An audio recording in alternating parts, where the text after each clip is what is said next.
कहानी की शुरुआत होती है कुछ दोस्तों से जो रात को मजे से पार्टी कर रहे होते हैं, लेकिन उनमें से एक लड़की बिल्कुल चुपचाप उदास बैठी होती है। जब सभी फ्रेंड्स उस लड़की को देखते हैं तो वो सब उसे पूछते हैं कि आखिर क्या वजह है, तुम इतनी उदास क्यों हो। वो बताती है कि मार्केट में एक नया ऐप लॉन्च हुआ है जो डाउनलोड करने वाले को उसकी डेथ कब होगी उसका एग्जैक्ट टाइम बता सकता है। वो लड़की बताती है कि मैं इसलिए उदास हूँ क्योंकि आज सुबह मैंने भी इस ऐप को डाउनलोड किया है और जब मैंने इस ऐप को ओपन किया तो उसने बताया कि मेरी मौत आज से ठीक 15 दिन बाद होने वाली है। ये सुनकर सभी दोस्त उस लड़की पर हंसने लगते हैं और मजाक मजाक में ये सभी उस ऐप को डाउनलोड कर लेते हैं। ये लोग शर्त लगाते हैं कि ऐप के मुताबिक जो सबसे जल्दी मरने वाला होगा उसे टेबल पर रखी सारी ड्रिंक्स अकेले खत्म करनी पड़ेगी। ऐप डाउनलोड करने से पहले सभी को एक यूजर एग्रीमेंट यानी टर्म्स कंडीशंस दिखती है और मेरी तरह ये लोग भी उसे बिना पढ़े एक्सेप्ट कर लेते हैं। उसके बाद सभी को अपनी लाइफ का काउंटडाउन दिखने लगता है। अब सब बारी बारी अपनी जिंदगी का बचा हुआ टाइम सभी को दिखाने लगते हैं। कोई 20 साल जीने वाला था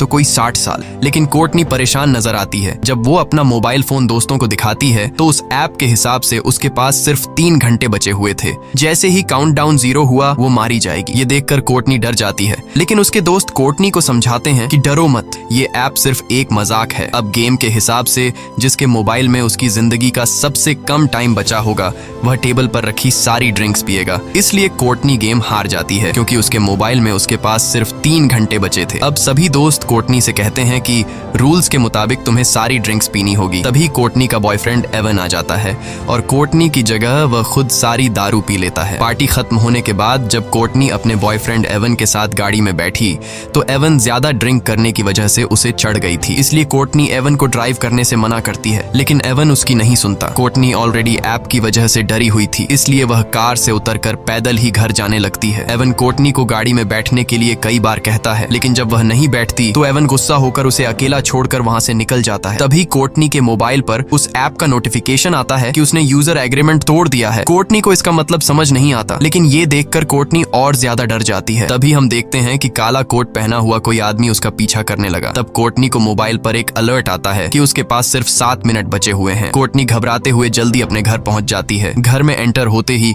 उसके कानों में अजीब सी आवाजें आने लगी और ऐप का अलर्ट भी लगातार बजता रहता है, जिससे तंग होकर वह मोबाइल को ऑफ कर लेती है। लेकिन फोन अपने आप ऑन हो गया और फिर से काउंटिंग शुरू हुई। आखिर में कोई अनजान चीज कोर्टनी को ऊपर खींच लेती है और ठीक काउंटडाउन खत्म होते ही नीचे गिरने से कोर्टनी की मौत हो जाती है। यहाँ हमें पता चलता है कि ये ऐप कोई मजाक नहीं बल्कि सच में इंसान की जिंदगी का बचा हुआ टाइम बताता है। वहीं दूसरी तरफ हम देखते हैं कि कोर्टनी का बॉयफ्रेंड एवन ने अपनी कार ठोक दी है। एवन की जान तो बच गई, पर जिस सीट पर कोर्टनी बैठने वाली थी उसमें एक पेड़ की एक बड़ी लकड़ी घुस गई थी, यानी असल में कोर्टनी की डेथ इस तरह होने वाली थी। उसके बाद हम हॉस्पिटल में क्विन नाम की एक नर्स को देखते हैं जो ट्रॉली लेकर एक पेशेंट के रूम में जाती है। वह देखती है कि पेशेंट बिना नाश्ता किए रूम से बाहर निकल गया है। क्विन जानती है कि इस वक्त वो मरीज कहाँ पर होगा, इसलिए वो सीधा उसके पास जाती है। यहाँ हम देखते हैं कि वो मरीज कोई और नहीं बल्कि कोर्टनी का बॉयफ्रेंड एवन है। एवन बहुत ज्यादा घबराया हुआ होता है। वो क्विन को काउंटडाउन ऐप के बारे में सब कुछ बता देता है कि कैसे उसकी गर्लफ्रेंड ने ये डाउनलोड किया था और ठीक उसी टाइम उसकी मौत हुई जो टाइम इस ऐप ने बताया था। क्विन एवन को समझाती है कि ये बस एक इत्तेफाक होगा। भला कोई ऐप किस तरह से किसी इंसान को उसके मरने का टाइम बता सकता है। वो उसे रिलैक्स करके सर्जरी के लिए तैयार करने की कोशिश करती है, लेकिन एवन सर्जरी के लिए किसी भी कीमत पर तैयार नहीं होता क्योंकि अब उसने भी काउंटडाउन ऐप डाउनलोड कर ली थी। ऐप के हिसाब से एवन के पास जिंदा रहने के लिए सिर्फ 19 घंटे बाकी थे और ठीक 19 घंटे बाद एवन की एक सर्जरी होने वाली है और वो समझ जाता है कि सर्जरी के दौरान वो मारा जाएगा। लेकिन क्विन एवन को हिम्मत देती है कि ऐसा कुछ नहीं होगा। कुछ टाइम बाद क्विन हॉस्पिटल की हेड नर्स से मिली। वो उसे अपने साथ ले जाती है, जहाँ एक डॉक्टर और स्टाफ के लोग केक के साथ क्विन को सरप्राइज देते हैं क्योंकि वो नर्सेस के टेस्ट में पास हो गई होती है। अब जब सब बैठकर केक खा रहे होते हैं तो क्विन सबको एवन के काउंटडाउन ऐप के बारे में बताती है। यहाँ कुछ और लोग भी बताते हैं कि हम भी इस ऐप के बारे में सुन चुके हैं। मजाक में ये लोग भी अपनी लाइफ का बचा हुआ टाइम देखने के लिए इस ऐप को डाउनलोड कर लेते हैं, जिसमें डॉक्टर सलीवन नाम का एक डॉक्टर भी शामिल होता है जो यहाँ का सबसे हेड डॉक्टर है। डॉक्टर मोबाइल में अपनी जिंदगी का बचा हुआ टाइम देखकर बहुत खुश होता है क्योंकि वह 90 साल तक जीने वाला था और बाकियों के पास भी ऐप काफी लंबा टाइम बताता है। तभी एक आदमी एक औरत को लेकर आता है जो ओवरडोज की वजह से बेहोश हो गई थी। उसकी धड़कनें और सांस रुक गई थी, लेकिन ये लोग उसे एक इंजेक्शन देकर बचा लेते हैं। पूरा दिन काम करने के बाद शाम को जब क्विन घर लौटती है तब उसे काउंटडाउन ऐप को डाउनलोड करने का नोटिफिकेशन आता है। वो इस ऐप को ज्यादा सीरियस न लेते हुए उसे डाउनलोड कर लेती है और बिना सोचे समझे इस ऐप के सभी टर्म्स कंडीशंस एक्सेप्ट कर लेती है। और तभी उसे पता चलता है कि उसकी जिंदगी के सिर्फ 2 ही दिन बचे हैं। ये देखकर उसे कुछ अजीब लगता है, लेकिन क्विन इसे नजरअंदाज करके घर पहुंच जाती है। क्विन की फैमिली में उसके पिता और उसकी छोटी बहन जॉर्डन होती है, जबकि क्विन की मॉम 1 साल पहले कार एक्सीडेंट में मारी गई। अगले दिन हॉस्पिटल में एवन को दिखाया जाता है, जो बहुत ही ज्यादा घबराया हुआ होता है क्योंकि उसके मोबाइल पर उसकी लाइफ का टाइम धीरे धीरे कम होता जा रहा था और अब बस उसकी जिंदगी के कुछ ही मिनट बचे थे। वह सर्जरी कराने की बजाय हॉस्पिटल से भागने का डिसाइड करता है। जैसे ही वह भागने लगता है तभी उसके मोबाइल पर नोटिफिकेशन आता है जिसमें बताया जाता है कि उसने यूजर एग्रीमेंट तोड़ दिया। यहाँ हमें पता चलता है कि जब कोई इस ऐप के जरिए अपने लाइफ के बचे हुए टाइम को देख लेता है तब वह अपनी मौत को टाल नहीं सकता। जिस तरह से कुछ दिन पहले एवन की गर्लफ्रेंड कोर्टनी ने कार से उतरकर पैदल जाकर अपनी मौत को टालने की कोशिश की थी, तब उसने यूजर एग्रीमेंट तोड़ दिया था और वो मारी गई। अब इसी तरह से एवन भी सर्जरी न करवाकर अपनी मौत को टालने की कोशिश कर रहा है। अब ये खुद को बचा पाएगा या नहीं, चलिए जानते हैं। एवन जैसे ही आगे बढ़ने लगा तभी एवन को शीशे में पीछे से काला साया नजर आता है, लेकिन जैसे ही एवन पीछे मुड़कर देखता है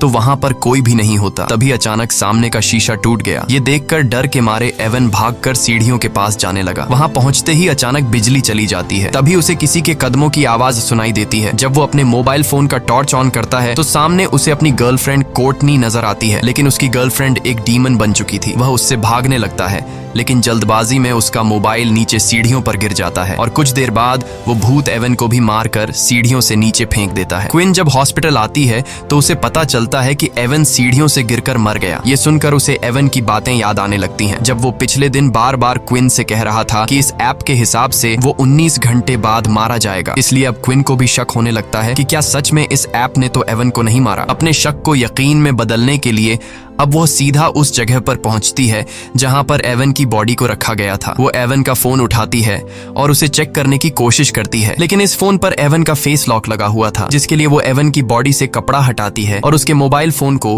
उसके फेस के सामने लाकर स्कैन करती है, जिससे मोबाइल का लॉक खुल जाता है और वो देखती है कि इस ऐप का काउंटडाउन 0 पर पहुंच चुका है। अब क्विन को भी पूरा यकीन हो जाता है कि ये ऐप मजाक नहीं बल्कि रियल है। जैसे ही उसका ध्यान मोबाइल से हटकर एवन के फेस पर पड़ता है तो एवन सर अपने आप मुड़कर उसकी तरफ देखने लगता है। वो घबराकर जल्दी से उस लाश को वापस फ्रीजर में रख देती है। अब क्विन को डर लगने लगा कि कहीं ये सब उसके साथ भी तो नहीं होगा, क्योंकि ऐप के मुताबिक अब उसके पास सिर्फ 1 दिन ही बचा था और कल वो अपने पिता के साथ अपनी माँ की कब्र पर जाने वाली थी, जिससे वो समझ जाती है कि रास्ते में जरूर उनका कोई एक्सीडेंट होगा जिसमें क्विन मारी जाएगी। इसलिए क्विन अपनी मौत को टालते हुए अपने डैड को कॉल करती है और कल के दिन कब्रिस्तान जाने का प्लान कैंसिल करती है। तभी क्विन के मोबाइल फोन पर एक नोटिफिकेशन आता है कि उसने यूजर एग्रीमेंट तोड़ दिया है। ये देखकर वो बहुत ज्यादा परेशान हो जाती है। तभी डॉक्टर सलिवन उसे रूम में बुलाकर पेशेंट की हेल्प करने को कहता है, लेकिन यहाँ डॉक्टर के इरादे कुछ और ही थे।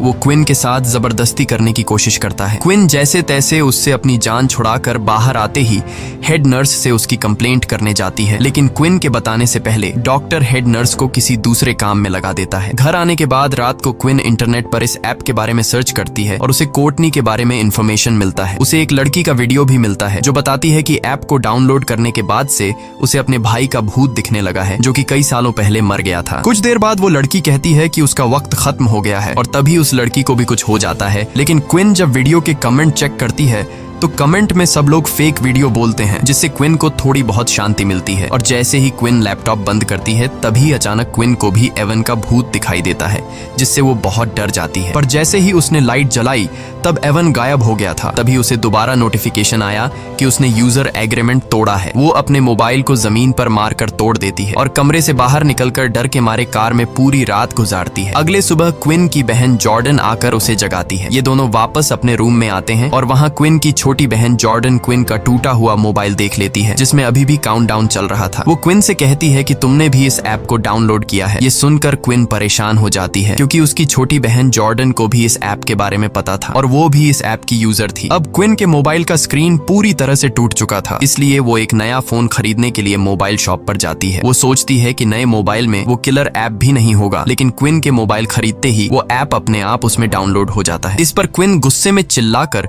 उस शॉपकीपर से इस ऐप के बारे में पूछती है, लेकिन उसे भी इसके बारे में कुछ नहीं पता था। वो दुकानदार उससे डिलीट करने की कोशिश करता है, पर इस ऐप को डिलीट करने का ऑप्शन ही नहीं था। जिसके बाद क्विन गुस्से से उस दुकानदार से अपना मोबाइल लेकर वहां से चली जाती है। क्विन की बातें सुनकर मैट नाम का लड़का उस दुकानदार के पास आता है। वह भी दुकानदार से इस ऐप के बारे में पूछता है। दूसरी तरफ क्विन घर वापस जाने के लिए अपनी गाड़ी में बैठ जाती है, लेकिन जैसे ही उसने सामने लगे शीशे में देखा तो उसकी गाड़ी के पीछे काले कपड़े पहने एक आदमी खड़ा था। जैसे ही उसने पीछे मुड़कर देखा तो वो गायब हो गया। तभी अचानक किसी अजीब क्रीचर के हाथों ने उसका मुंह ढक दिया, जिससे उसकी गाड़ी तेजी से रिवर्स जाने लगती है और पीछे खड़ी गाड़ी से टकराने से बच जाती है। तभी दूसरी गाड़ी का आदमी गुस्से में बाहर निकलकर क्विन पर चीखने लगता है, लेकिन तभी वही दुकान का कस्टमर मैट बाहर आकर सारी सिचुएशन संभाल लेता है। वह क्विन को बताता है कि मैंने भी इस ऐप को डाउनलोड किया है और मैं तुमसे भी पहले मरने वाला हूँ। अब दोनों एक बार में बैठकर ऐप के बारे में बात करने लगते हैं। मेट क्विन से कहता है कि जब तुमने इस ऐप को डाउनलोड किया था तब तुमने यूजर एग्रीमेंट पढ़ा था, जिस पर क्विन जवाब देती है, नहीं, मैंने डायरेक्ट टर्म्स कंडीशंस एक्सेप्ट कर ली थी। मैट कहता है, मैंने भी यही गलती की थी। अब इन दोनों को पछतावा होता है कि टर्म्स कंडीशंस एक्सेप्ट करने से पहले हमने एक बार उसे पढ़ लिया होता। तभी मैट को बार में एक नशेड़ी दिखता है। उसे देखकर मैट के दिमाग में एक आइडिया आता है। वो क्विन से कहता है कि क्यों ना हम इस नशेड़ी से उसके मोबाइल फोन में ये एप्लीकेशन डाउनलोड करवाए, जिसके जरिए हम टर्म्स कंडीशंस देख पाएंगे। जिसके बाद ये दोनों उस नशेड़ी के पास जाते हैं, जो कि वो नशेड़ी इधर उधर की बातें कर रहा था। तो ये दोनों उसे भी ऐप को डाउनलोड करने के लिए उकसाते हैं, जिसके बाद वो नशेड़ी मान जाता है जब वो काउंटडाउन ऐप को डाउनलोड कर लेता है।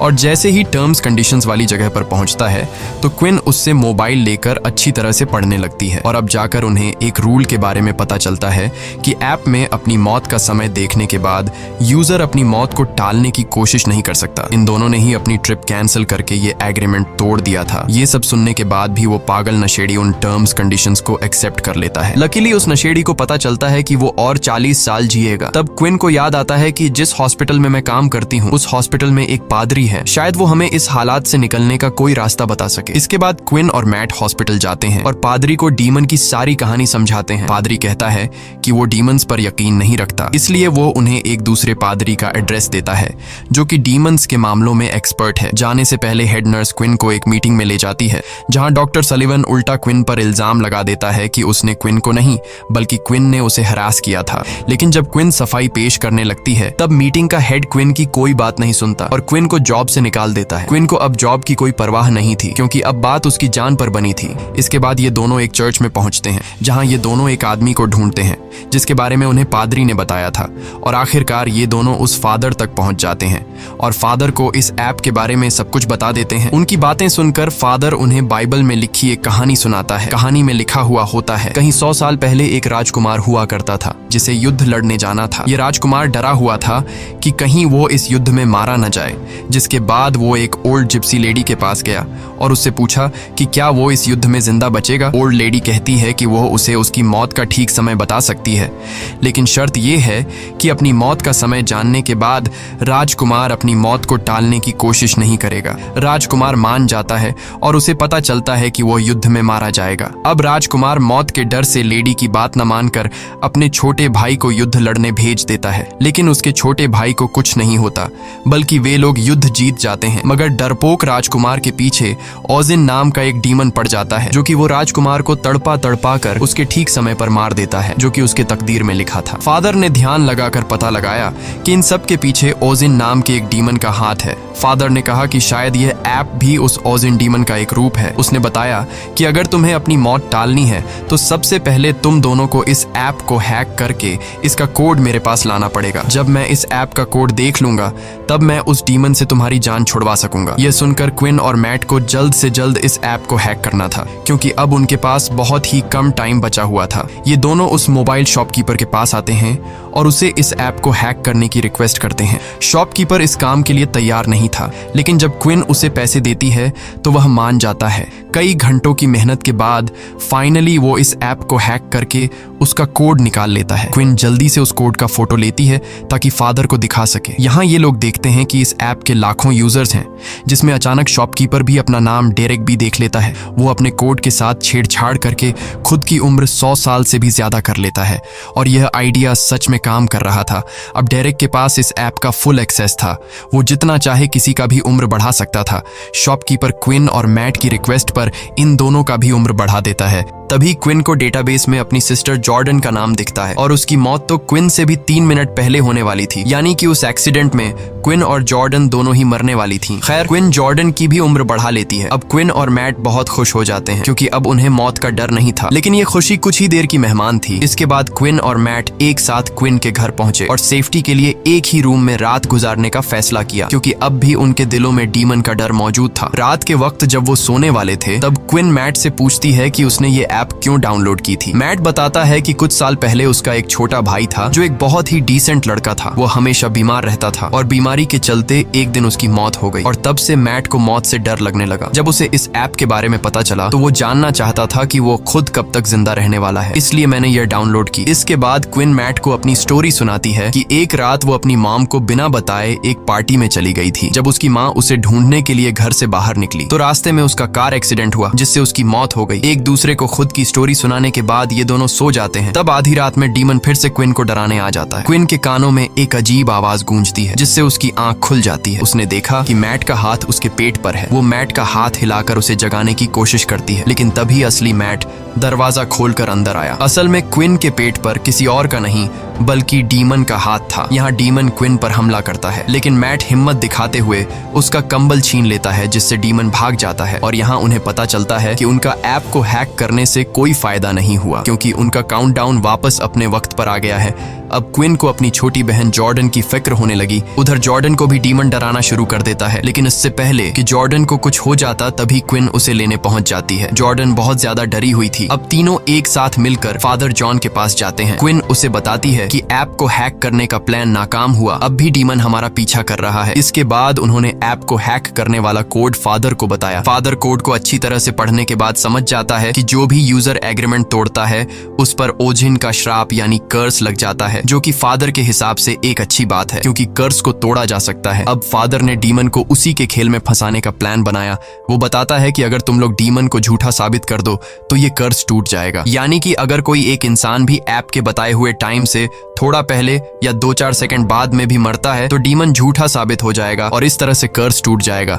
इसके बाद ये चारों बेसमेंट में पहुंच जाते हैं और वहां एक तंत्र मंत्र वाला सर्कल बनाते हैं। अब मैट के पास कुछ ही मिनट बचे थे और लाइट ब्लिंक होने लगता है। इसका मतलब था कि डीमन मैट को लेने आ गया है। फादर इन तीनों को जल्दी से सर्कल के अंदर खड़ा रहने को कहता है और बताता है कि जब तक हम लोग इस घेरे के अंदर हैं तब तक कोई भी शैतानी ताकत या डीमन उन्हें छू नहीं सकता है, लेकिन गलती से भी इस दायरे से बाहर निकलने की कोशिश मत करना, नहीं तो मारे जाओगे। कुछ देर बाद डीमन उनके सामने आ जाता है, लेकिन वो सर्कल के अंदर नहीं आ पाता। तभी अचानक मैट को उसका मरा हुआ भाई दिखता है, लेकिन ये असल में मैट का भाई नहीं बल्कि डीमन ने मैट के भाई का रूप लेकर मैट को बाहर निकालने के लिए धोखा दे रहा था, जिसे देखकर मैट इमोशनल होकर जैसे ही सर्कल से बाहर कदम रखता है तब डीमन मैट के पैर को पकड़कर उसे खींच कर ले जाता है। यह देखकर क्विन भी उसके पीछे भागती है। जब उसने बाहर आकर देखा तो मैट तो एकदम सही सलामत रोड पर खड़ा हुआ था, लेकिन तभी एक तेज रफ्तार गाड़ी ने आकर मैट को टक्कर मारकर कुचल दिया और मैट की मौत के साथ उसके मोबाइल का काउंटडाउन भी 0 हो गया। मैट की मौत को अपनी आंखों से देखकर क्विन को बहुत बुरा लगता है और अब अगला नंबर जॉर्डन का था, लेकिन क्विन देखती है कि बाहर निकलते टाइम जॉर्डन बुरी तरह से जख्मी हो गई है, इसलिए वो उसका इलाज करने के लिए जॉर्डन को अपने ही हॉस्पिटल ले आती है। इसी दौरान क्विन के साथ काम करने वाली एक नर्स ने क्विन को बताया कि तुम्हारी बात बिल्कुल ठीक थी, डॉक्टर सलिवन मेरे साथ भी फ्लर्ट करने की कोशिश कर रहा है। तभी क्विन की नजर कमीने डॉक्टर सलिवन पर पड़ती है। डॉक्टर सलिवन को देखकर क्विन को एक आइडिया आता है। वो जानती थी कि ये कमीना डॉक्टर 90 साल तक जीने वाला है। अगर क्विन इस डॉक्टर को अभी मार दे तो डीमन का कर्स टूट जाएगा और इन दोनों बहनों की जान बच जाएगी। अब इस प्लान को कामयाब करने के लिए क्विन डॉक्टर के ऑफिस जाती है। वो उसे कहती है कि मुझे अपनी जॉब वापस चाहिए और उसके लिए मैं कुछ भी करने को तैयार हूँ। क्विन उसे कहती है कि मैं तुम्हारा हॉस्पिटल के पीछे सुनसान एरिया में इंतजार कर रही हूँ। डॉक्टर तड़प के मारे कुछ सोच नहीं पाता और क्विन की चाल में फंसते हुए उस सुनसान जगह पर पहुंच जाता है। यहाँ क्विन हाथ में एक लोहे का सरिया लिए हुए चुप कर खड़ी थी। मौका मिलते ही क्विन ने डॉक्टर पर सरी से हमला कर दिया, जिससे वह जख्मी होकर जमीन पर गिर गया। क्विन पहले से अपने साथ मॉर्फिन का इंजेक्शन भी लाई थी और जैसे ही वह इंजेक्शन डॉक्टर को लगाने वाली थी तभी डीमन ने वहां आकर डॉक्टर को खींचकर बचा लिया और डॉक्टर वहां से भाग निकलता है। खैर, अब जॉर्डन के मरने का वक्त हो गया था। उसके पास सिर्फ 2 ही मिनट बचे थे। डीमन उसे मारने पहुंच जाता है। वो डीमन से चुपकर खुद को बचाने की कोशिश करती है, पर ऐप उसकी छिपने की जगह बता देती है और डीमन जॉर्डन को पकड़ लेता है। लेकिन तभी क्विन डीमन के सामने आकर वो इंजेक्शन खुद में लगाने लगती है, जिससे कम से कम उसकी बहन की जान बच जाए। अब डीमन क्विन की मदर का रूप लेकर उसे बहकाने की कोशिश करता है। अपनी मदर को देखकर क्विन इमोशनल तो हो जाती है, पर जल्द ही उसे समझ आ जाता है कि यह डीमन का एक चाल है और वो मॉर्फिन इंजेक्शन खुद में इंजेक्ट कर लेती है। इस तरह से क्विन अपने वक्त से पहले मर जाती है और ओजिन झूठा साबित हो जाता है। तब ओजिन यानी डीमन धुआं बनकर हवा में उड़ जाता है और क्विन का प्लान कामयाब हो जाता है, जिससे जॉर्डन की जान बच जाती है। जॉर्डन अब क्विन के पास आकर रोने लगती है और तभी देखती है कि उसके बाजू पर एक मेडिसिन का नाम लिखा हुआ है और वह क्विन के हाथ में उसी मेडिसिन की शीशी भी देखती है, जिससे जॉर्डन जल्दी से इंजेक्शन में भरकर क्विन के हाथ में लगा देती है, जिससे मॉर्फिन का असर खत्म हो जाता है और क्विन वापस से जिंदा हो जाती है। खैर, अब सब लोगों का काउंटडाउन वहीं पर रुक जाता है। क्विन को उसकी जॉब वापस मिल जाती है और वह कमीने डॉक्टर को उसके किए के लिए जेल हो जाती है। कुछ दिन बाद क्विन अपनी फैमिली के साथ अपनी मदर की कब्र को विजिट करने जाती है। जब ये लोग घर को वापस लौटने लगते हैं, तब क्विन के मोबाइल पर एक नोटिफिकेशन आता है और वह देखती है कि उसके मोबाइल में काउंटडाउन नाम का एक नया ऐप डाउनलोड हो गया है। इसी के साथ ये कहानी खत्म हो जाती है। अगर आपको ये वीडियो अच्छी लगी हो तो हमारे चैनल को सब्सक्राइब और वीडियो को लाइक जरूर कीजिएगा।